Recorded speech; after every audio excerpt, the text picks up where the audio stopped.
Okay, family, once again, I send my greetings to you, and I'm back again. And I'm sorry for the inconveniences that this might cause. Um, I said once again, I'm sorry, and you're welcome to the channel, Prince Ayoku. In tonight's video, we are going to talk about something different. When I say something different, is all about what is going on in our country. That is the current situation, and what is going on in other parts of the world, which I don't know. So this will be like a general knowledge. But remember, I told you that when I come back, we're gonna hit the ground running. So the, my audience matters, and sometimes it doesn't matter, because whatever I talk or whatever I say, I'll just say it. You understand? It's not all about just saying it, but I'm based on what is going on, and that is what I have to talk about. So I think I've already started it, and some people might follow me right now, which I don't know. But what I'm saying is that on Monday, the 7th of December, Ghanaians is going to the polls to elect a leader for the country. The leader that they are going to vote for, I don't know who they are going to vote for, because I make it clear. I make it clear within where I live, in my compound, in my neighborhood, in my community. I make it clear to my friends, and then I just make I just take a bold decision that I'm not going to vote. It is only me and those who understands what I mean that knows why I am not going to vote. And I'm based on what I see, and I'm based on the results that has to tell me to vote, because the last elections, within the last 4 years, I went and voted. But what did I gain after wasting my time, my energy, as well as my resources? Because when I just leave here to go and vote at my polling station, it has to take me money to go and do that. You understand? Dr. Libby Lewis, hello and welcome to the channel. What I'm saying is that in going to vote, I have to first of all use my energy, either use my car or my motorbike, or even when I'm walking, it's part of my energy, you understand? But with the location that I'm going to vote, I can't walk to go there. So, and therefore, I have to either use my car or my motorbike, or even a bicycle. Like, all of it consists of energy. So what I'm saying is that it will take me some time to understand why I have to go through all this to go and vote for two people: the presidential candidate, maybe that I want, or the parliamentary candidate. And when I vote for them, it will take them to check on my community or whatever. Like, it will take them 4 years, or even not, if not 4 years, it will take them some time to come and see what is worrying us. I'm not talking about individualism right now. Like, I'm not talking about selfishness right now, but I'm talking about the real situation about politicians. You understand? I don't hate no politician, but I'm based on what you do for me. What you do for me is what I'm based on. When you do something that is good for me, thank you, Basira Gates, my sister.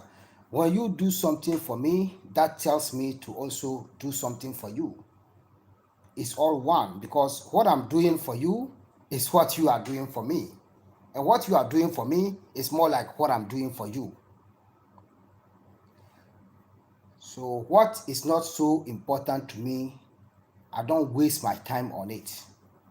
What is important to you is what you waste your time on, based on what you achieve, based on what you want, and based on what I want and what I can achieve.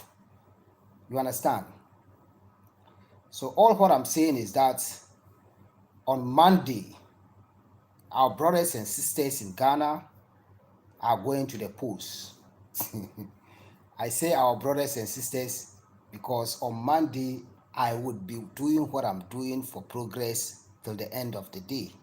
I'm not going anywhere to thumbprint for anyone. Like thumbprint for anyone, forget about it. I am not advising anyone to follow me.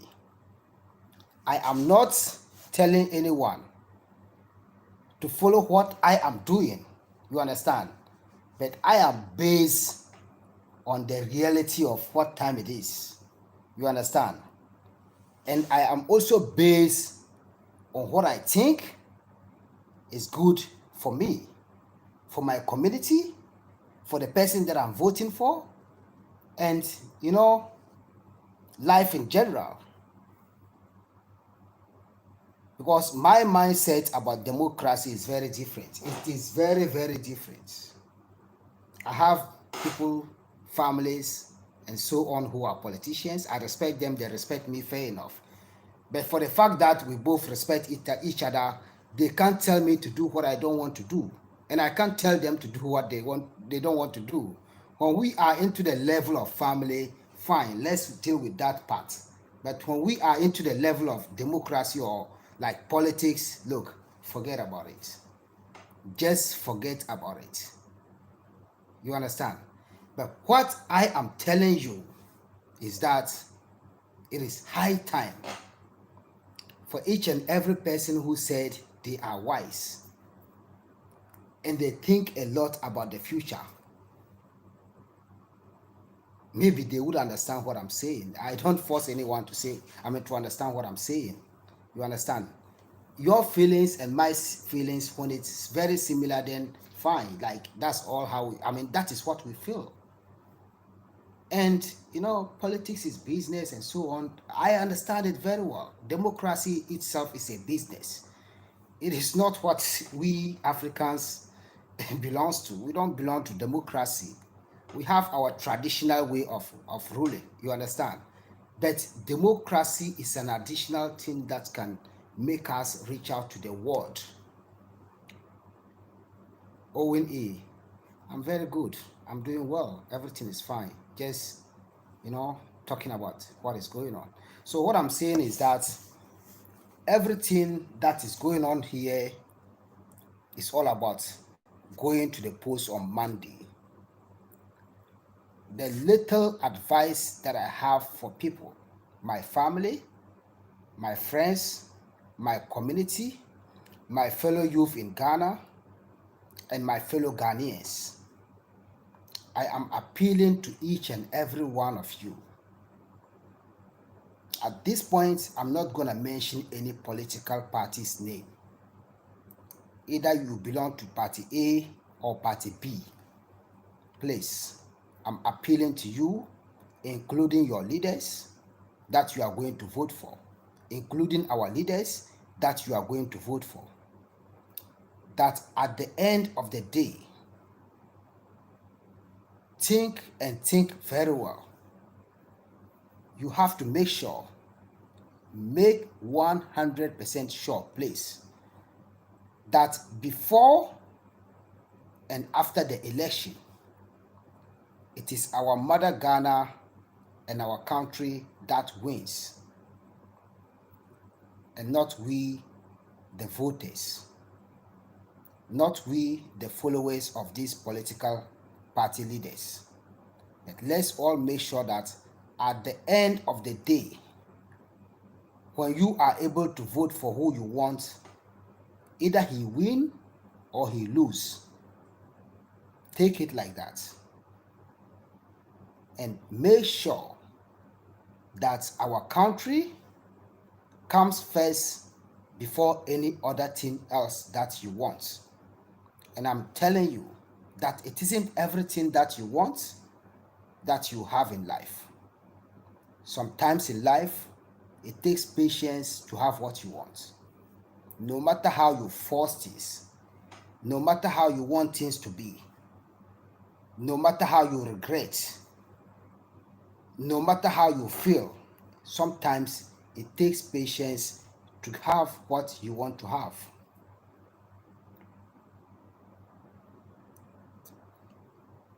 And then secondly, I'm advising each and every Ghanaian youth, because these are the people that causes confusions in our elections with, with regards to the experiences that I have in the past. These are the particular people that causes confusion in our elections. When I say causes confusion in our elections, these are the people that can easily cause confusion, cause disturbance, and all of a sudden run away because they are strong, physically strong, and capable of doing this. But what I'm telling you is that when you, as a young man, as a young woman who knows that you can run away after causing all these confusions and all disturbances, or you as a young man or as a young woman who knows that you can easily run away and escape from what you have caused, are we telling ourselves that we don't have parents at home who cannot run when the problem arises? Are we telling ourselves that we cannot run? Or sorry, are we telling our parents, the elders of our community, people who are weak, the age, like people who are old and don't even know what is happening and can't even go to vote, that are we telling them that they should also run just like those who are very strong enough to do? No. Hey, Mama Gillian Providence, good evening, and how are you doing? We are very young, energetic, athletic, and has the power to do a lot of things. We can use our strength, our energy, our wisdom, and everything to build. When I say to build, it's not about building houses or building anything, but we can use everything to build our community. We can use everything to build ourselves. We can use everything that we have as the youth of this country to contribute in building our motherland as well as the African continent in general, which is our motherland generally. You understand? So what I'm telling you is that you don't have to be based on your strength just because you know you can run after you cause a confusion in a polling station where they vote or whatever. Make sure that whatever you are causing to the community, to the nation, is about yourself and no one else, because you are not by yourself. You have family who can do what you can do, who cannot do what you cannot do. So what can you do to make the changes? Like, what can you do? So generally what I'm saying is that I am appealing to each and everyone in Ghana who is eligible to vote, who has the right to vote, and who is up to the age of going to the ballot box to vote and do everything there. That, look, it's not all about the voting, but it's what happens after before and after the election. That is what matters. Look at what is going on in our neighboring countries, Togo, Burkina Faso, Cote d'Ivoire.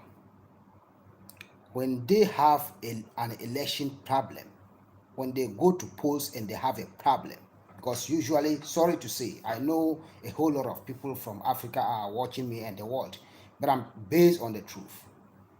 Whenever there is an election problem in Togo, in Burkina Faso, or in Cote d'Ivoire, those who are Ghanaians and watching me, I'm asking each and every one of you, these three countries that I just mentioned, Togo, Cote d'Ivoire, Burkina Faso, when they go to polls and they have an election problem, where do they run to? Where do they go? Where do they seek refuge? It is Ghana, because these are our closest neighbors.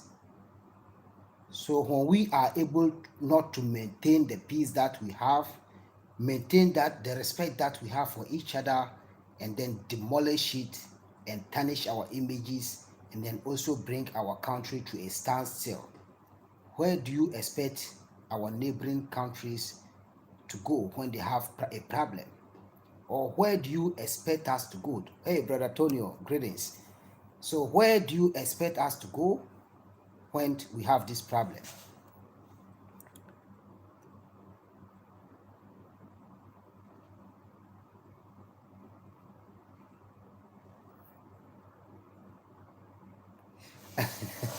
Owen E said that, I hope you realize that the subject of politics, whether abroad or in Africa, is a much deeper and complex subject.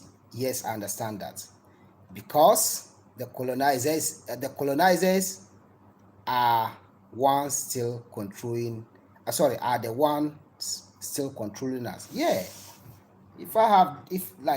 I thank you so much for this your contribution, but I want to tell you that if I don't have this mindset, I wouldn't have been boldly enough to say that I want to go and vote, because I don't think about the colonizers. When you want to colonize me in a form of your western mindset, and in a form of separation, in a form of destruction, in a form of selfishness, in a form of destruction, like, I would not even have time to think about what you are doing to colonize me. You can colonize me with a different mindset. You understand? You can colonize me in a form of different mindset, but not physically. That is why I said when it's a voting day, and I said no, I'm not going to vote. I have find my freedom in that. Like, I have find my freedom in that, and I have find a way of gaining my freedom by saying that I'm not going out to vote. I know I'm a Ghanaian. No one can call me a foreigner. We are all Ghanaians. But everyone has the right to do what they want in Ghana. If only you are based on what you want in the reality. The law is the law. No one is above the law.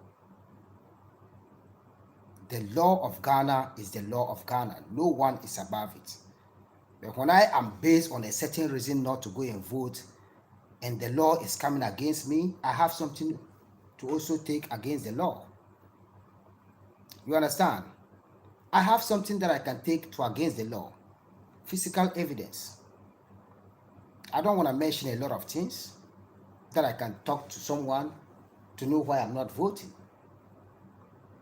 But a word to the wise is enough. Those who are listening and understands what I said, fine. But what I'm saying is that, please, my fellow youth in Ghana, I'm still based on this. When you are going to vote, please make sure that after voting, when you remain at the polling station, is either you are a polling agent or you are a party agent. When you are none of this, right after voting, go back to your home, do your normal business, take care of your family, do what you have to do to survive, and just leave the polling station. Don't even be standing there till a confusion comes whereby you have your hand in it till it gets you involved. You understand? So thank you so much, and this is just a little bit of what I have to share. But make sure that before and after the elections, our country, that we all have peace, that we all enjoy, that we used to call our home, our continent, and everything, before and after the election, is free, fair, and safe.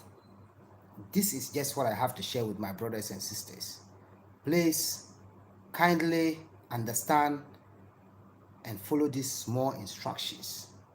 A lot of individuals, a lot of organizations are talking about what I'm talking about. They have already been talking about it for a long time. But please, just mind your own business, If you know you want to go vote, just do that and then go and do whatever you want to do after you vote, and make sure that our country remains safe and peaceful before and after the election.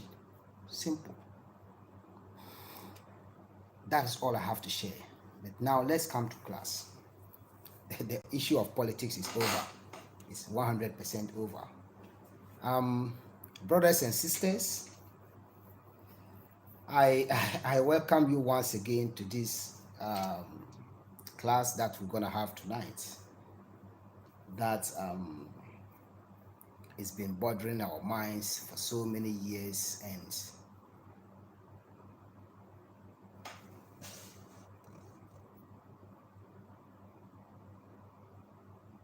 oh, Sister Basira Gate, you said never let your right hand knows, never let your left, never let your left hand know what your right hand is doing. Keep doing things to yourself. Thank you so much for sharing this. It's a moral lesson, and at the same time, which I can call a kind of African proverb or a proverb. But the whole thing is that, you see, our ancestors were a kind of people that went through some lifestyles before we come onto this planet. So to those of us who were born and has some particular duties in life that has to do with our ancestors, there are certain things, as a matter of fact, there are certain things we don't hide it. We don't hide it because there are things that we hide, and that there are things that we don't hide, especially to those of us who really know who we are and how we are born to be and how we are living our life. Sometimes when we look at who we are, and not even exactly who we are, when we look at the real situation that is currently going on within the system, either at where we live or any part of the world, then it sparks us up, like it sparks us, it generates us, like it gets into our bones to speak it out. You understand? Just to speak it out. So either we have something to gain after speaking it out, either we don't have anything to gain after speaking it out, then we will speak it out. Because when I want to say the truth and you prevent me, I think it's fine. You might prevent me for a certain reason, but sometimes holding things to ourselves so much doesn't fix the problem 100%.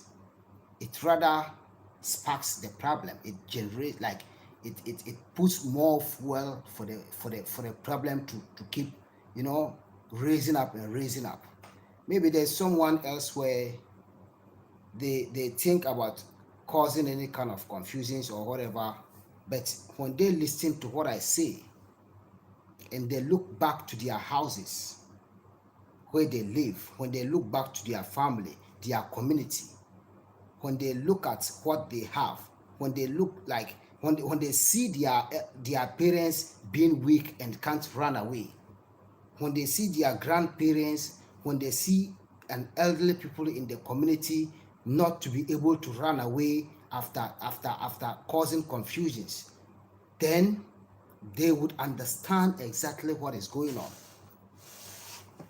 Speak Mind 300. Welcome to the channel and greetings to you. So the whole thing is that, the problem is sometimes there are some generations that I think about as a young man. You see, the generations, let me take the 50s as an example. There are some generations from the 50s, the 60s, that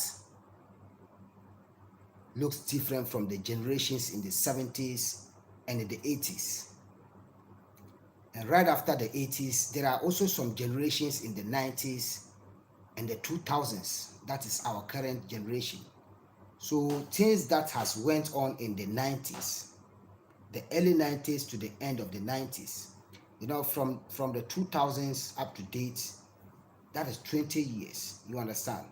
So sometimes when we are living in societies, we should first of all look at what went on from this generation, what was going on from this generation, how were they living, what is the changes that happened in this generation. Because you see, what I'm using right now to talk for all of you to be looking at me and to understand what I'm selling you, and those not understanding me, is the same. Because technology is bringing up and bringing us down. So technology is going this and going that, like going this and going that. So sometimes technology will lift us higher, and then sometimes it will bring us down.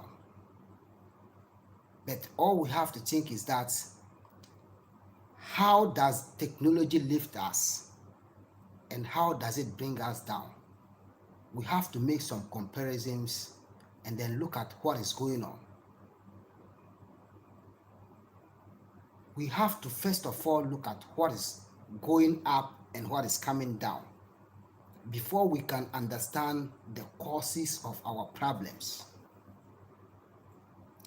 Children that has been born into technology, the knowledge that children who were born into the 80s, into the 70s, into the early 90s till the end of the 90s, the knowledge that they have, don't expect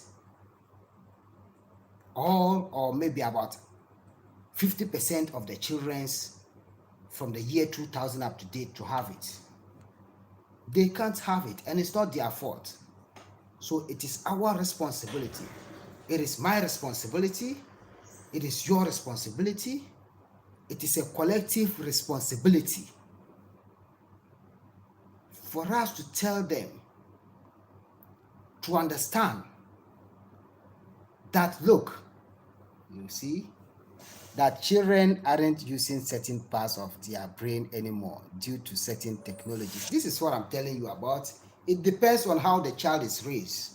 I know that no matter how life changes, when a man and a woman give birth to a child, our way of living here though is different. That's why I said some time ago that I was going to close up my channel due to what I'm seeing on the social media, but it rather encourages me to speak the truth. Because with what I'm saying right now, bet me that when a parent is able to show this to their children, like when some parents are able to show this to their children when they are not listening, they would easily understand. Because maybe what I am telling the current generation, which I'm part of, but I'm a little bit older than this current generation. What I am telling them as a young man, maybe you, the older man or the older woman, are telling your children more than what I'm telling them. And that looks almost the same. So for them to be in your presence and not look at what you are telling them, when they listen to what is from afar, that they don't think someone is saying elsewhere, when they are so blessed enough, they would understand. But it doesn't have to come by force. Nothing has to come by force. Do you know how we were brought up to have all this common sense about life? To have this as a way that we can use to guide ourselves, our family, our community? Those children are very fortunate enough whereby you can't take it by force for them to understand. Some of us has went through by force. We have went through by force, like by force, whipping, punishment, just for you to be who you are in the future. To a lot of you who are old enough in this particular channel right now, look, I am telling you that you have went through what I also went through, and that has made you to be who you are today. In Dagbale, there is a proverb that says that ngun bore oba wabga, ngun bore oba wabga, ngun toro, ngun bore oba wabga, ngun toro.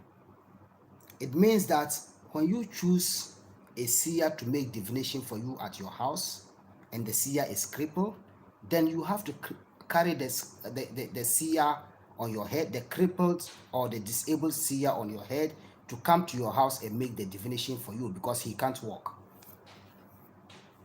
He can't walk. And you want the divination to be done at your house. You want him to see things from the divination for you at your house. So what do? You have to carry them on your head, or do whatever you can to do that. It is just like when we give birth to our children.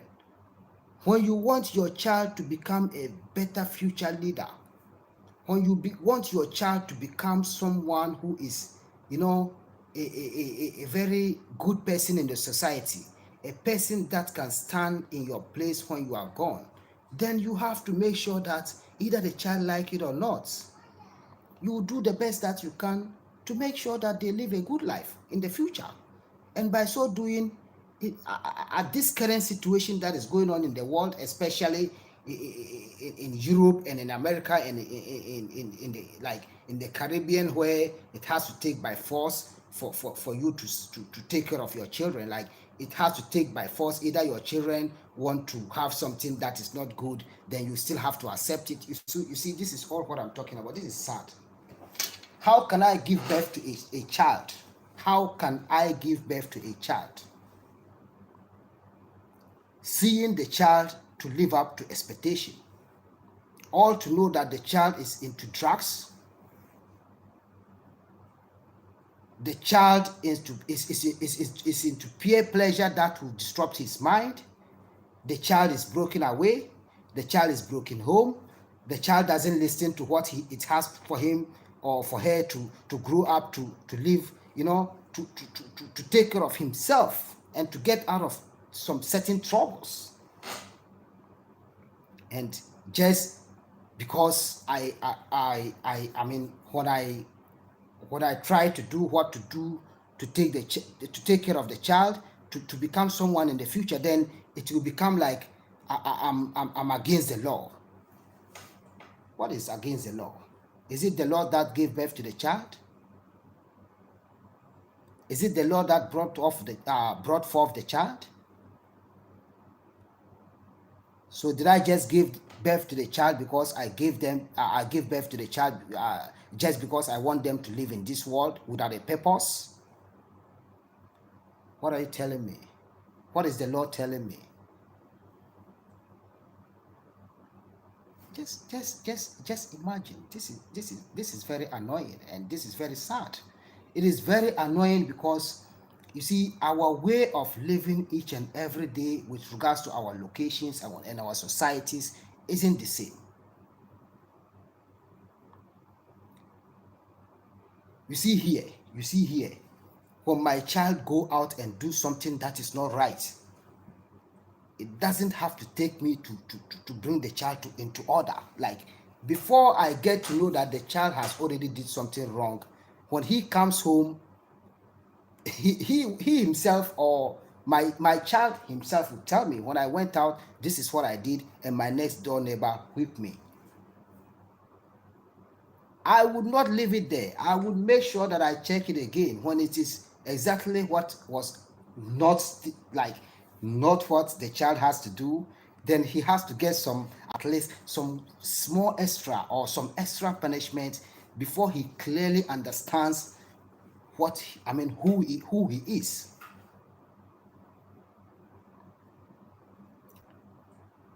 Because A child is someone who belongs to the community and not one person. A child doesn't belong to one person. No child is born as an individual. A child is born from a man and a woman. So when a child is born into a man and a woman's family, are we telling ourselves that the man and the woman that bring forth or that brought forth the child doesn't also have parents? Are we telling ourselves that when a person is born, the person is just born to live as an individual in life? The person is born to survive by him or herself? If it is yes, let me know it's yes. And when it is no, let me know it's no. How can a person be born to live and to survive by himself? Do you think this is normal? This is not normal. Like, we are not in the jungle, we are in life. Like, we are seriously first class living things on this planet. That's what I'm telling you. So and therefore, when circumstances make us who we are, how can we do to overcome the circumstances?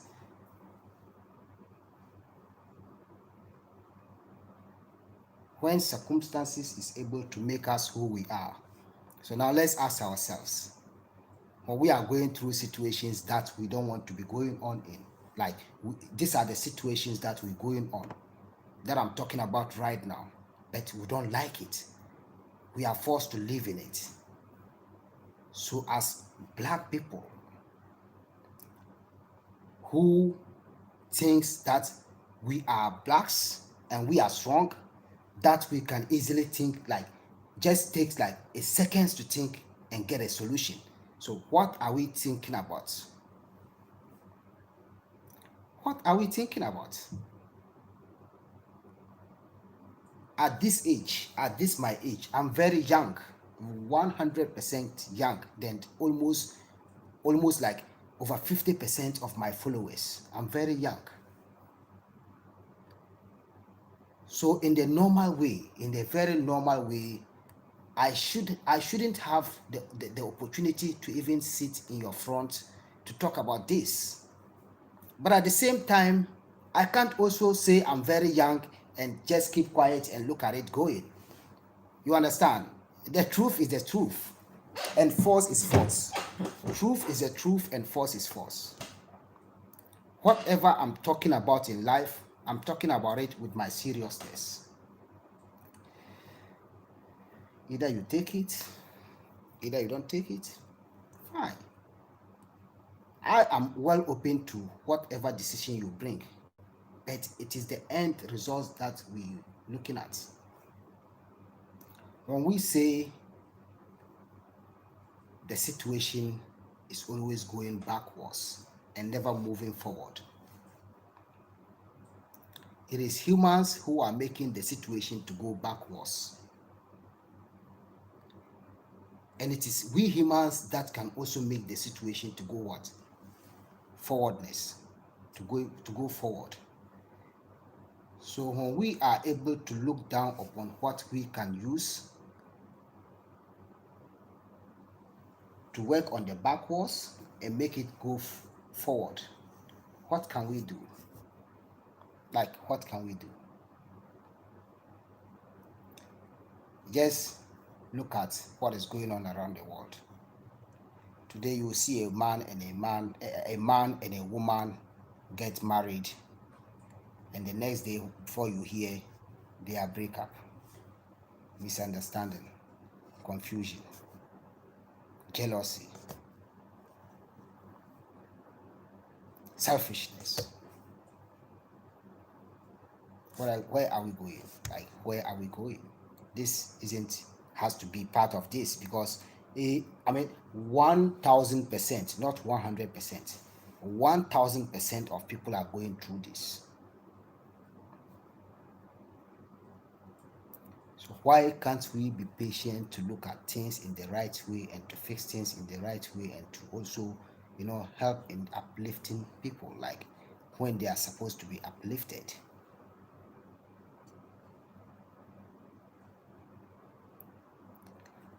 Why can't we try as much as we can? No man is happy living single.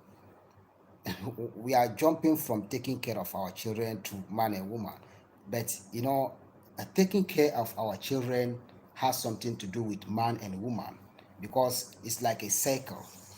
You see, the man, the woman, the children. You see, these are three things: the family, that is the extended family, and then the community. It is said that charity begins at home. Every person that lives on earth was one brought up by someone. They had an understanding before they brought the person up. They had an understanding before they lift the person up. That is, from childhood to a stage where the person becomes an adult. So today in this world, let's ask ourselves, ask me and I'll ask you, that when I and you are living in the same situation that our parents, that our parents did not live. When we are living in a situation where our parents did not live, uh, where are we going? Like, where are we going? There's a lot of things that, as black people, when we say we are black people, especially to those of us who are more like coming home to our roots, coming back to our roots, coming back to the community, coming back to live in our ancestral lands, and coming back to live in Africa and so on. Let's ask ourselves that with the way that we have lived, to know that it's not good for us, especially my brothers and sisters in other parts of the world. It's not only America or in the Caribbean. It's just blacks in general who are not having the best experience that I have. People who are not living like the way I live. When you come into this compound, you see, I have my elder brother, his wife is there, his children is there. Even his wife got married to a different man before the man died, and he got married to my brother. But all the children that he had with the man that is dead, may his soul rest in peace, it is here that they do everything. We never call them the man's children, we call them our children.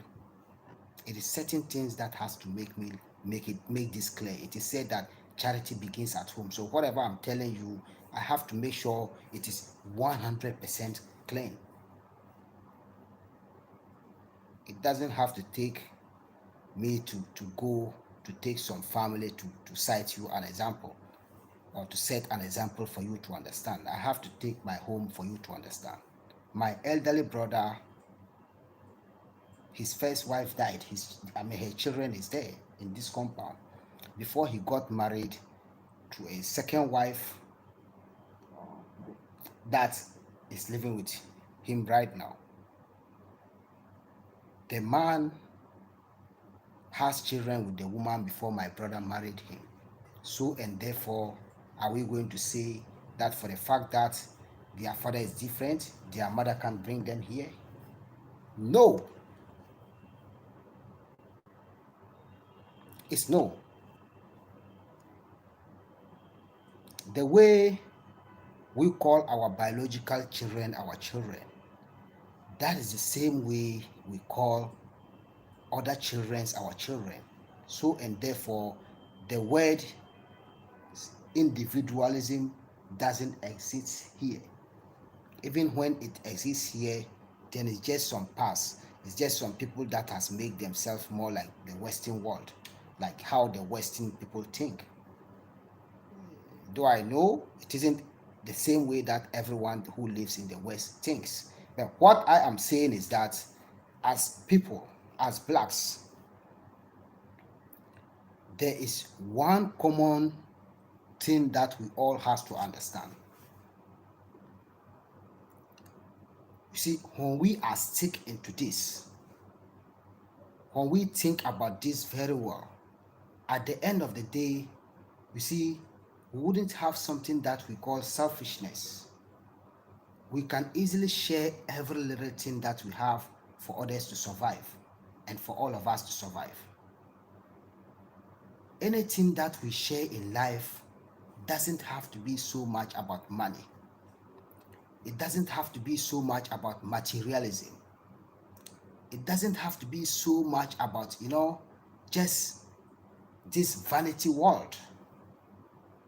But it has to be so much about survival, about family, about how we can do to live, to have peace.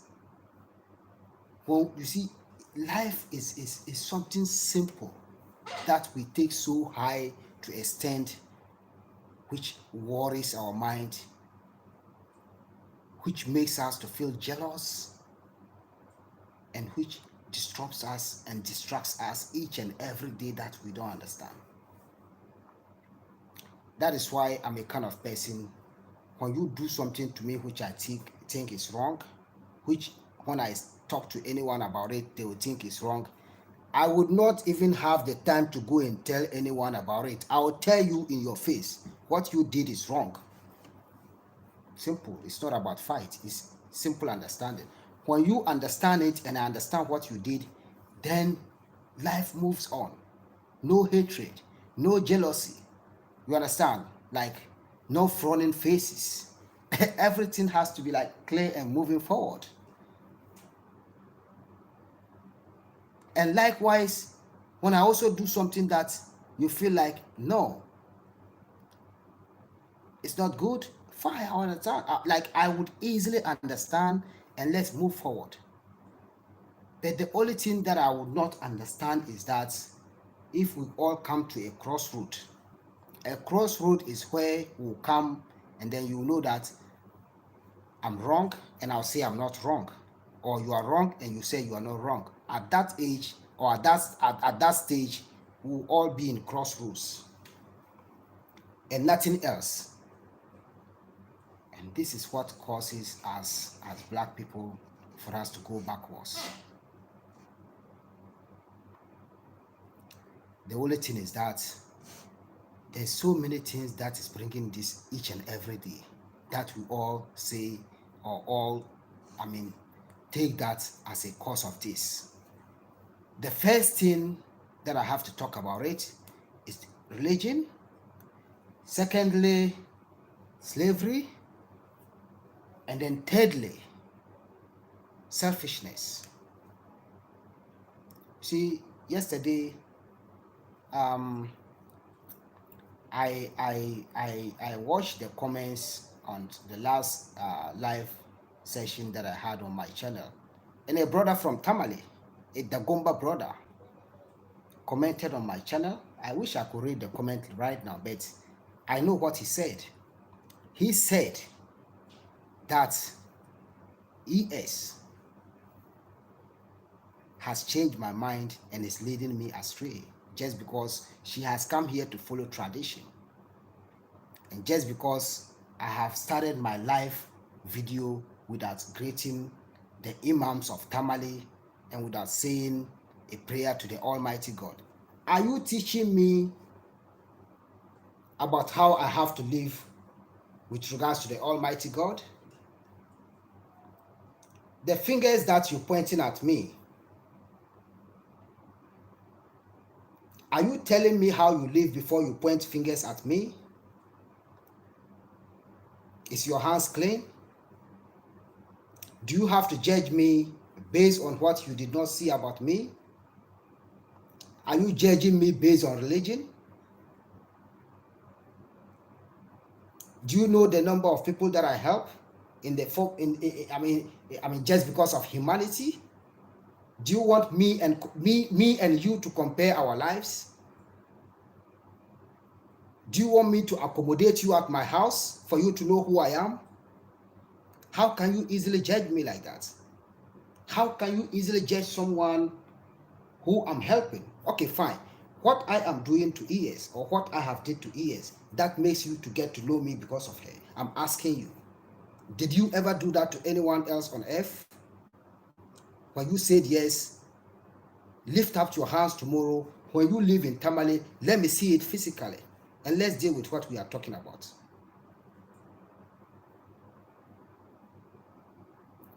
You see, it is you guys, like it is people like this guy that I'm just talking about right now, who was getting me upset to get out of the internet. But I am thinking and realizing that look, this kind of people are kind of people who are like 100% jealousy about life. They are not jealous about me. No one can feel jealous about me. When you feel jealous about me, then you should better feel jealous about yourself, because look, I don't even think about anyone when I'm doing my things. I keep doing what I'm doing, and I don't watch nobody. That is why I choose myself, and I choose my heart to be soft.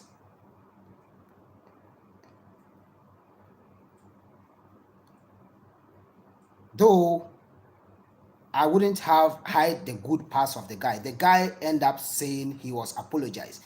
But when you said you have apologized, did you know what you have thrown on the internet about me and the other party? Greetings to Zoe Sunshine and welcome back. Have you finished your garden works, or your the cutting of your grass? Yeah. So the whole thing is that look, um, when you say something to me about the internet, when you say something to me in person, when you say something to me even not in person and not on the internet, look, I'm not based on all this. After all, I'm getting myself prepared to take care of people who is even stubborn, rude, and more than how you are. So, like, this will not affect me in any way. Like, it will not affect me in any way. You understand? A leader is someone that when we were growing up as children, our father always, after dinner, then our father will gather all of us in the palace hall. Um, in Dagbali we call it zong. When he gather all of us in the palace hall, the horse will be on the left side, his sitting place will be on the right side, just close to the horse. And then when there's a possible elders who are around with him to hear what the wisdom that he has to share, they will be sitting in his front. And then we will be sitting from the last part of the elders. And then he will start his story by starting a storytelling. And the storytelling that he will start is a storytelling that he would first of all tell us that whoever knows a story should say it. In the African way, we call this time storytelling time. So it's a kind of time that someone can say something that is funny from the beginning to the end, and then someone can say something that is funny from the beginning, and in the end it will be something that's a very moral lesson. Before, they would let we the children start, and then they would now try to tell us what they know about the reality of life. But they will not just bring it up straightforward. They would make it in a way of storytelling. Said that once upon a time there was this, there was that, this is how it lived, or this is how it went through, and this is how it ended, and this is what they achieved. You understand? So our father was telling us.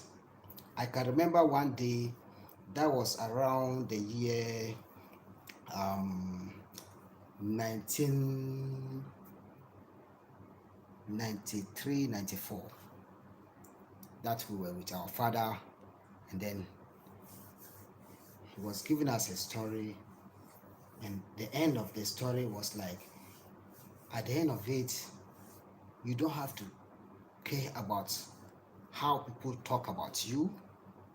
how people judge you, but what you have to base on to survive and to make others survive.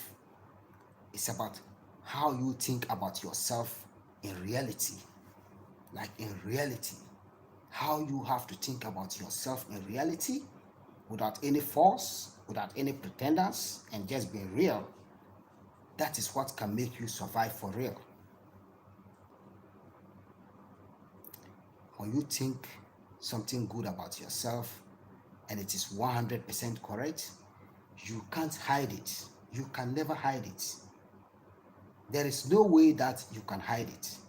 Even when you are good and you pretend to be bad, your goodness will overcome your badness, so and therefore you can't even pretend.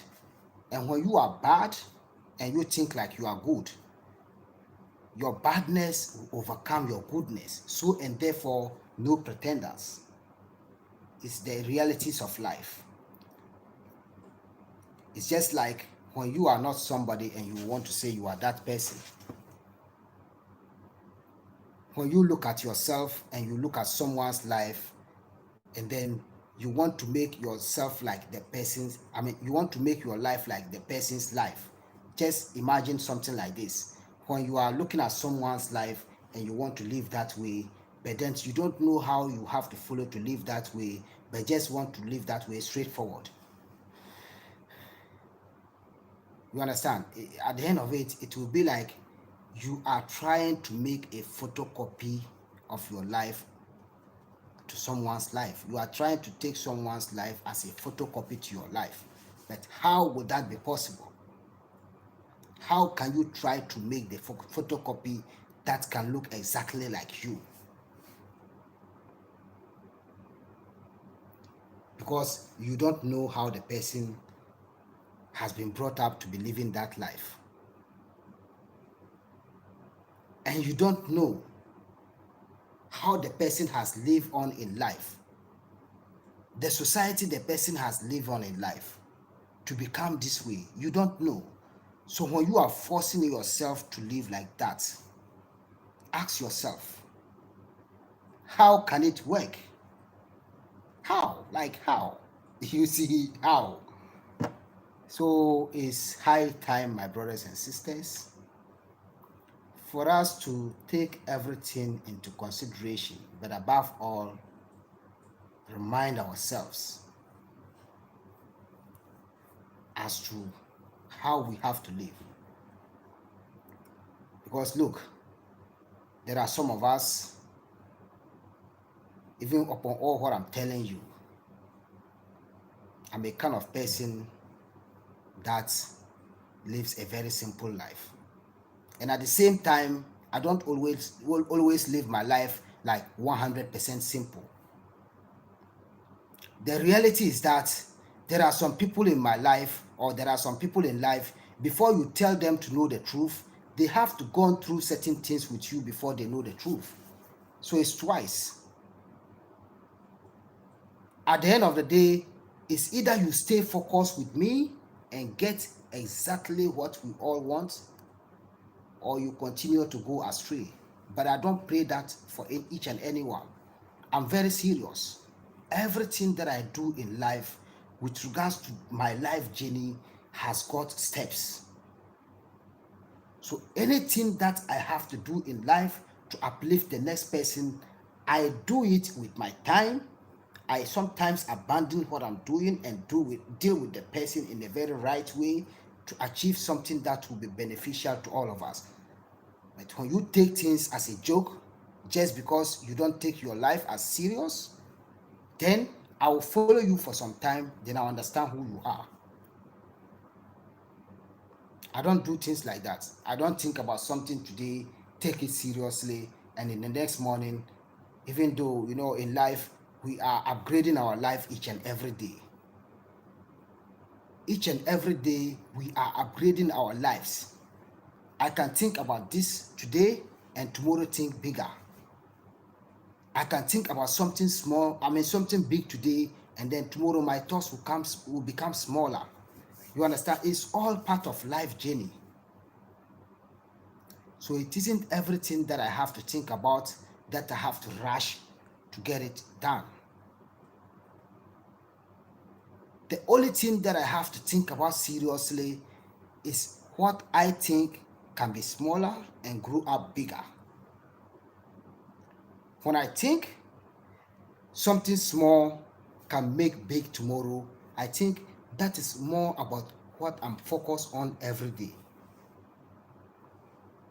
Because life is a journey, and in the course of the journey, there's an overtaking. And that is why I don't even look at people's plans before I try to live my life.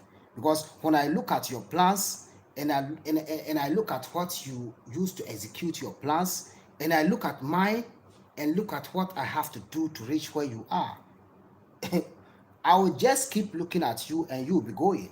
So before I realize, my everything will be like down, zero, like zero. You understand? But the best thing that I can also do is that, whilst, hey, I see, big up to yourself, big up to yourself, blessed love. So what we have to do in life is that, you see, when you are driving on the road, and then all of a sudden you see someone overtakes you, maybe at that time their vehicle is much stronger than your vehicle. And don't forget that wherever the horse is going, the donkey is also going there. Maybe the donkey can reach there in the morning. Sorry, the horse can reach there in the morning, and the donkey will be there in the next morning. It's all part of the realities of life. But above all, we should all remember that we are trying to achieve one thing. And the only thing that we're trying to achieve is, today when you have, and I'm depending on you, tomorrow when you don't have, can you depend on me? When you are depending on me today, tomorrow when I'm supposed to depend on you, can I depend on you? Sometimes this is what we have to look. How can we do to make sure that even when we can't uplift each other financially, if we can't uplift each other, financially, but based on the physical energies that we have, based on the wisdoms that we have, based on how we were taught, and based on how we are supposed to live as, the real black people that we call ourselves, how can we do? How can we do? Regardless of the societies that we live, how can we do? Because we sometimes we say the oppressors, the oppressors, the oppressors. Okay, now let me ask you, and you also ask me, who are the oppressors? Sometimes we are the oppressors. We are ourselves, our own oppressors.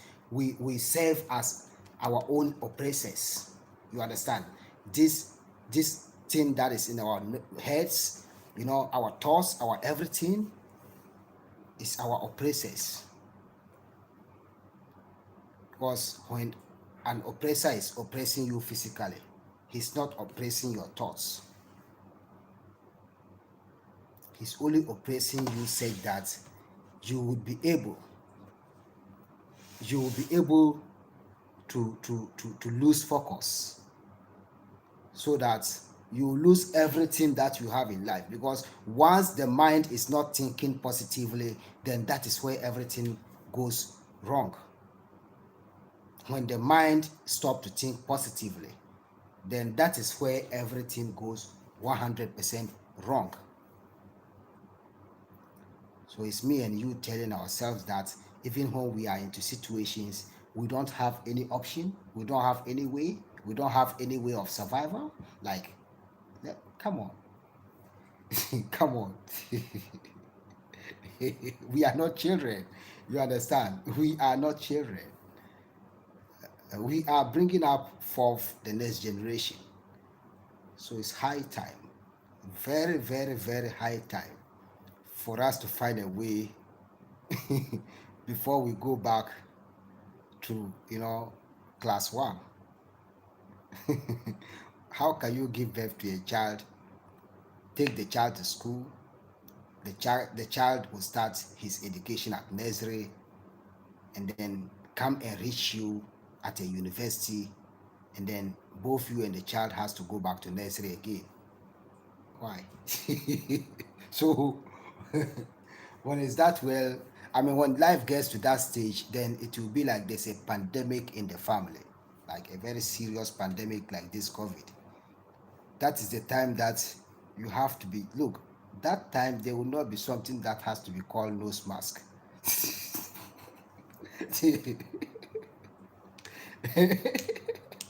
This would not be like a nose mask. They will tell you to wear a socks. Look, that, that's the time life will tell us to wear a socks. Sorry. I, I just want us to take a break small to laugh, but serious. You know, it is not something about COVID at that time. When you brought forth a child, when you give birth to a child, you take the child to school. The child will begin as a nursery student, get to a point where they become like a university student, where you are already in the university. That, I mean, as a parent, when you are at the university and your child starts from nursery and then go through to come and reach you at the university, and then life has to tell you, or your society or your system has to tell you to come back and start a nursery with the student, like with your son, your own son. That is a very serious calamity. That is more than this COVID. So at that point, they will tell you to wear a socks. Serious. You have to wear a socks to overcome this. You have to wear a socks. When you think like I'm making so much jokes or everything, it's very serious. It is very serious.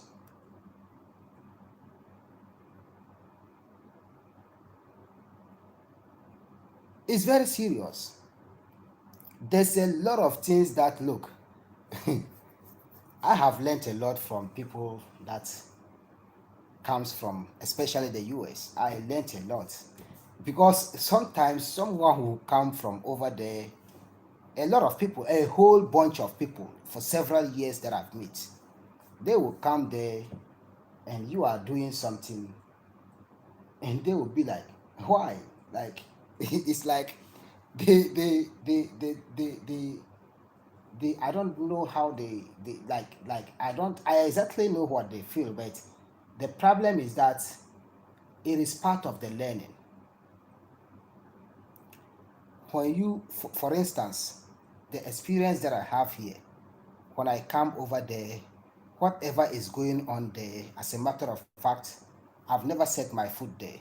But when I set my foot in the US for a visit, it has to be a visit because it is not a society that I think I can spend the rest of my life in.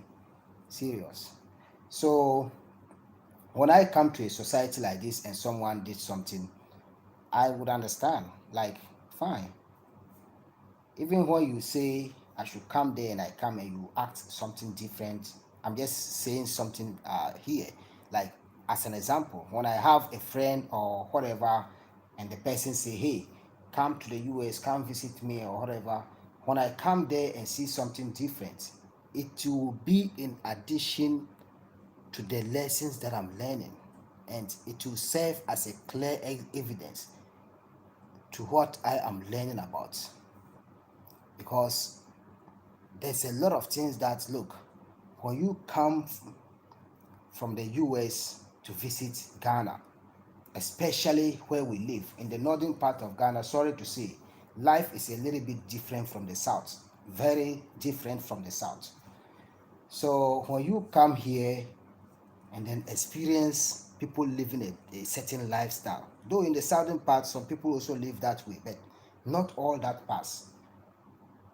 When you come here to see people live a certain kind of lifestyle, you shouldn't be surprised, but you have to lace your boots. You have to lace your boots, say that you have look, you will learn the reality of it. No one will tell you. With what you will see with your eyes, with how you will see people live here, that is where you get your lessons from. Unless maybe you ask to know, or to get some clarification as to why people are living this way. See, the whole thing is that we have to be living a life that is more like moving forward, that is more like building the future for the next generation, and that is more like mending what has happened in the past. We can't solve all the problems that has happened in the past, but the best thing that we can do is to what? Do our part. Said that when the generation that we are bringing up are able to see how we are trying and is able to cope with us, then the backwards that we are going would not be more like backwards. There will be some kind of progress in what we are doing. So I think I'm almost getting to time where I would have to you know bring an end to this conversation. But um you see, and Sundays Saturdays and Sundays will be days that I would be going live on my channel, and it will be at around 9 o'clock p.m. my time. It will be at around 9 o'clock p.m. my time, and I think um, that is all I have to do. So, in due time, we'll be able to tell what we have to learn. Though sometimes I I'm working on, I'm working on, getting you to call in for us to talk about this and so on, because currently I'm doing it on my phone, and I'm working on, having my computer fixed, or just, setting up my computer, so that I will be able to uh, do a lot of advanced settings on my channel to have you to call in, because the way you are listening to me is the same way that I also want to listen to you. I don't want to always be based on one side of the story. You understand? We are in a class where um, everyone is a lecturer. You understand?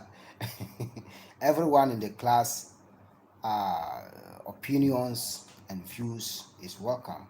But the best thing is that it is me who has to, make it clear and make it a way that people will be able to come over to also bring their contributions. So before I leave the class tonight, like before I say goodbye to you, my family, and friends who are watching. Sister Linda Adai is in this class. I don't know if she's asleep or not. She lives in Accra, and she's a highly respected sister that I respect so much. There's one of the queens that is missing in the class, Queen Melsview TV, and maybe she's busy traveling or whatever. I say a very good evening to all of you, and each and everyone who is following this live stream, and those who wanted to follow but could not have the opportunity due to what they are doing.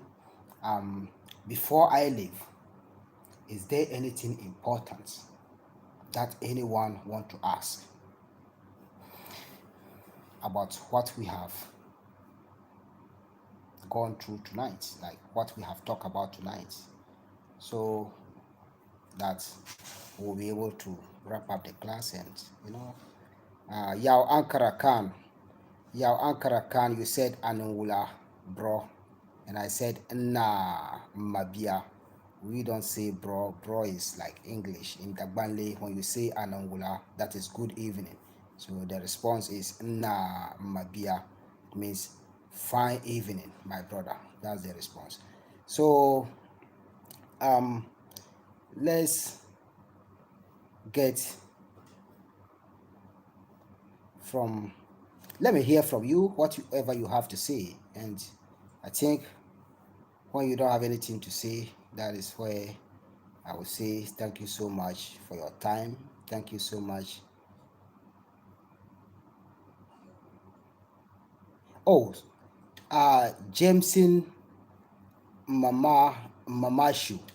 Jameson said that ago, ago in Ashanti means like, excuse me, ago. I'll say amen. She said, Prince, is it possible to explain the process of marriage? Do parents play important parts in choosing a marriage partner culturally? 100% yes. 100% yes.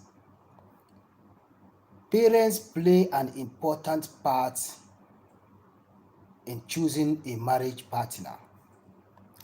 And then it is into two different categories. Traditionally and culturally, according to the way our ancestors live.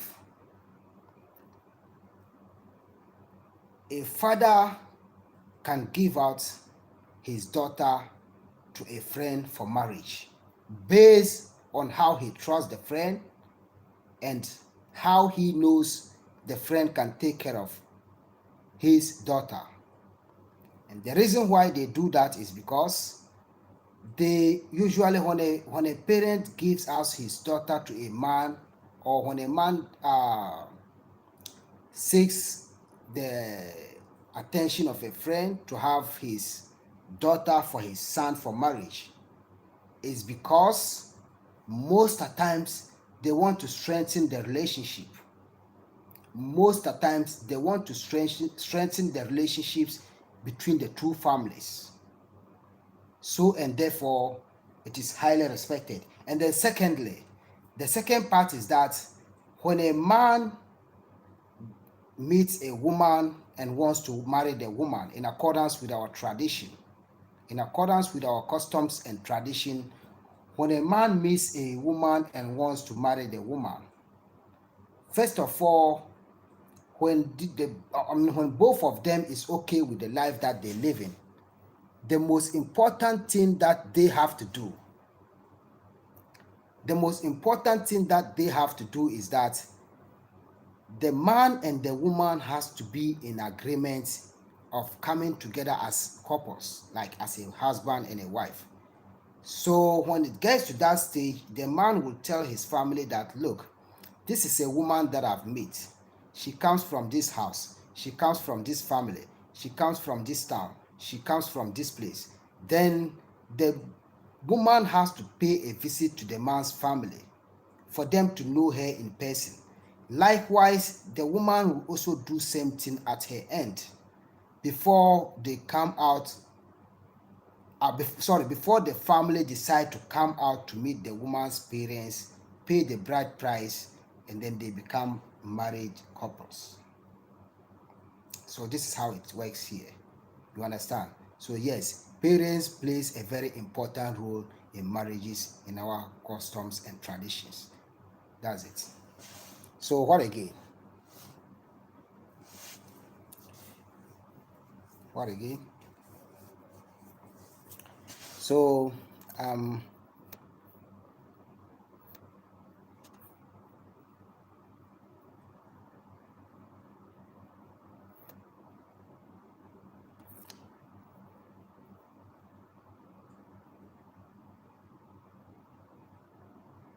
Basira Gates said that we in the West would have to humble ourselves and go back to school if we repatriate to Africa, so we can integrate with the people, culture, way of life.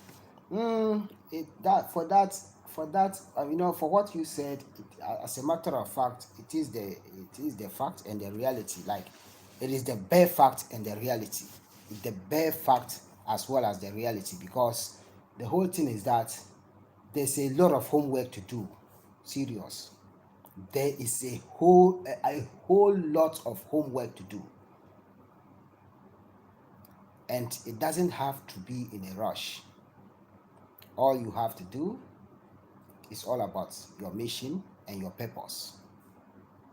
That's why you will see a lot of people come to Africa and be like they are coming home, and at the end of the day, they will have to run away again because the way they see us living, most of them thinks we are crazy, and most of them think we are not real humans, and most of them think that we don't even live a good life. But then the whole situation is that um, before you start a journey, you can't just start a journey without a purpose. So sometimes this is what is worrying a lot of people. Before you start a journey, you have to start it on a purpose. When you start a journey without a purpose, you will end it without a purpose.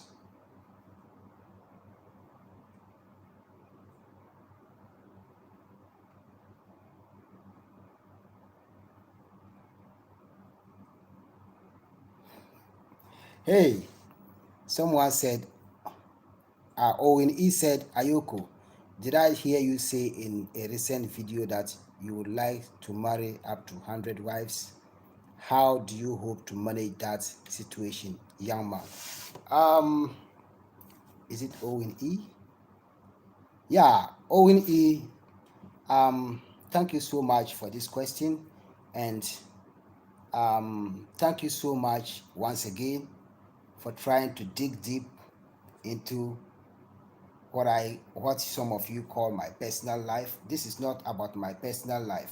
You see, here when a man marries marries up to two, three, four, or five, or up to any number of women, it doesn't call more like a personal life again.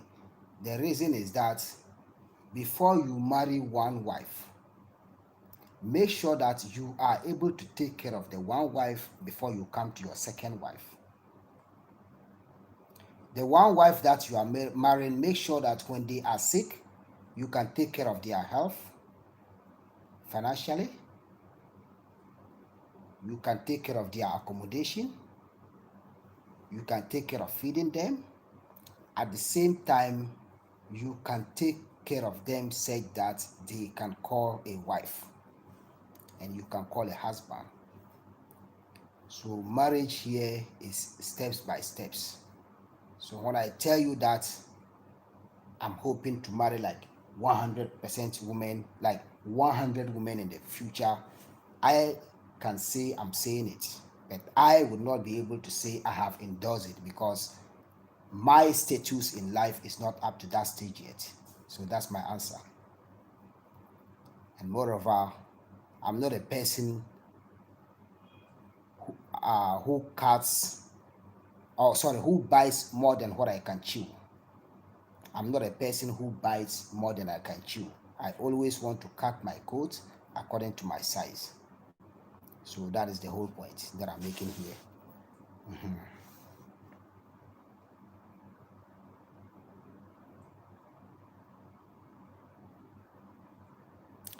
Someone said, oh, Pidips. Pidips, good evening. How are you doing? Someone said, thanks, Prince. Is there a process to introduce the woman to the ancestors as the woman takes a last name? That's why we call the naming ceremony.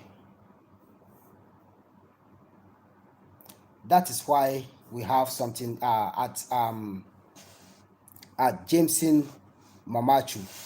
That's what we call naming ceremony. So a naming ceremony cannot be done to a person without prayers, and the time of the prayers, there is no way that the person cannot be connected to the ancestors, as you know, with regards to her praise and her first name or whatever. That is why we have a ceremony that is called a naming ceremony.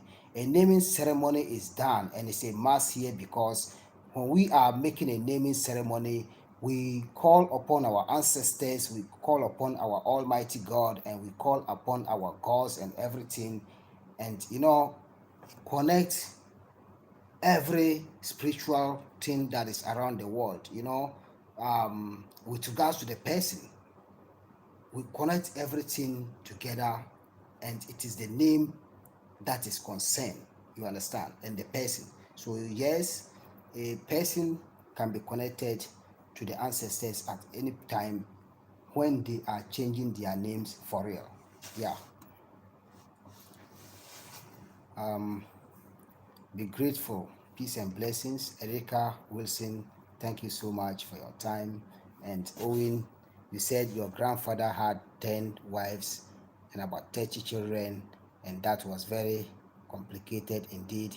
And you see, it depends on the society that your grandfather lived. It depends on how your grandfather takes care of the children. It depends on how he built himself up before he was able to do all of this, and it depends on how he controlled the family, like how he, like it depends on the truth and everything that he used to take care of this family. You see, when something was for someone and he said it wasn't for them, when whilst he was alive, when there was certain things that he has already, when there was when there was certain women within the marriage that he has look down upon and look at some to be like higher and so on. These are some of the things that might have caused what you are talking about right now, you understand. But with regards to what I have been taught and the people that have made that has exactly what your grandfather had or had more than what your grandfather had, they still live as family and they still have things doing together without problems and without anything, and they share everything equal and they live a peaceful life. So I think it all depends on where you are talking about. So have a wonderful good night, and to all of you, thank you so much for your time. I really appreciate. Till we meet again tomorrow at 9 o'clock p.m. my time for a different topic. I say have a wonderful weekend and enjoy your night. Peace.